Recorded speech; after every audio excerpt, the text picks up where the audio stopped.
कंगाल पाकिस्तान के मंत्रियों की मनमानी ने वहां के लोगों के जख्मों पर नमक छिड़क दिया। पाकिस्तान के अखबार डॉन के मुताबिक शहबाज सरकार के आदेश के बाद भी उनके मंत्री लग्जरी गाड़ियां सरकार को लौटा नहीं रहे हैं, जबकि पाकिस्तान की सरकार एक एक पाई के लिए मोहताज दिखाई दे रही है। शहबाज शरीफ महीनों से इसी कोशिश में जुटे हैं कि किस तरह से सरकारी खर्चों में कमी ला जाए, लेकिन लगता है कि उनके ही मंत्री उनकी नहीं सुन रहे हैं, क्योंकि खर्चों में कमी लाने के लिए शहबाज सरकार ने अपने मंत्रियों को दी गई लग्जरी गाड़ियां वापस मांगी थी। लेकिन डॉन की रिपोर्ट के मुताबिक वहां के मंत्रियों ने अब तक सिर्फ 14 लग्जरी गाड़ियां ही लौटाई हैं, जबकि अब भी 14 गाड़ियां उनके मंत्री इस्तेमाल कर रहे हैं। जिसके बाद एक बार फिर ऐसे मंत्रियों को अल्टीमेटम दिया गया कि वो 3 दिन के भीतर बची हुई लग्जरी गाड़ियां वापस कर दें। इस बीच पुतिन को अपने दोस्त आर्मेनिया से बहुत बड़ा झटका लग सकता है। आर्मेनिया रूस की अगुवाई वाले सैन्य गठबंधन CSTO यानी कलेक्टिव सिक्योरिटी ट्रीटी ऑर्गेनाइजेशन से अलग हो सकता है। ऐसा इसलिए क्योंकि आर्मेनिया के प्रधानमंत्री ने इशारों में एक बार फिर रूस को खरी खरी सुना दी। उन्होंने आरोप लगाया कि जब आर्मेनिया को CSTO की सबसे ज्यादा जरूरत थी तब उसने आर्मेनिया को अकेला छोड़ दिया।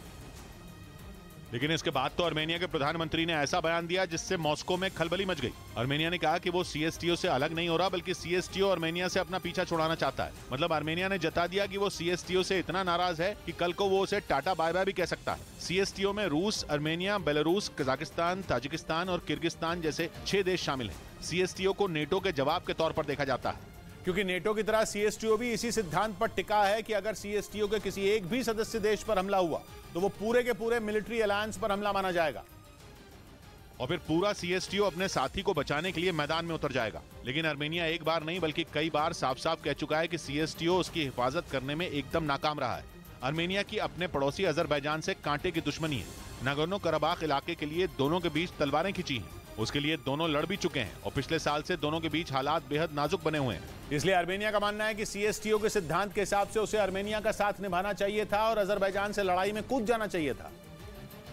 क्योंकि अजरबैजान CSTO का हिस्सा नहीं है, लेकिन आर्मेनिया का आरोप है कि CSTO ने उसकी मदद नहीं की। आर्मेनिया का CSTO पर सवाल खड़े करने का मतलब सीधे सीधे पुतिन पर उंगली उठाना है, क्योंकि CSTO की अगुवाई रूस करता है और रूस में पुतिन की मर्जी के बिना एक पत्ता तक नहीं हिलता। लेकिन रूस की दिक्कत यह है कि वो आर्मेनिया और अजरबैजान में किसी को भी नाराज नहीं करना चाहता। आर्मेनिया तो रूस का दोस्त है और रूस अजरबैजान से भी बिगाड़ना नहीं चाहता, क्योंकि उसके पास तेल का भंडार है। इस चक्कर में आर्मेनिया रूस से चिढ़ गया है। वो पुतिन से कन्नी काटने में लगा है और अमेरिका जैसे पश्चिमी देशों से नजदीकी बढ़ाने की ताक में।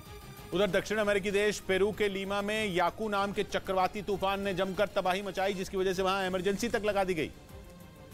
क्योंकि याकू नाम के चक्रवाती तूफान की वजह से वहां जोरदार हवाओं के साथ मूसलाधार बारिश हुई, जिसकी वजह से कई इलाकों में बाढ़ आ गई।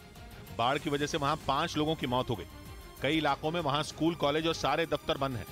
जगह जगह फंसे हुए लोगों को बचाने के लिए रेस्क्यू ऑपरेशन चलाए जा रहे हैं।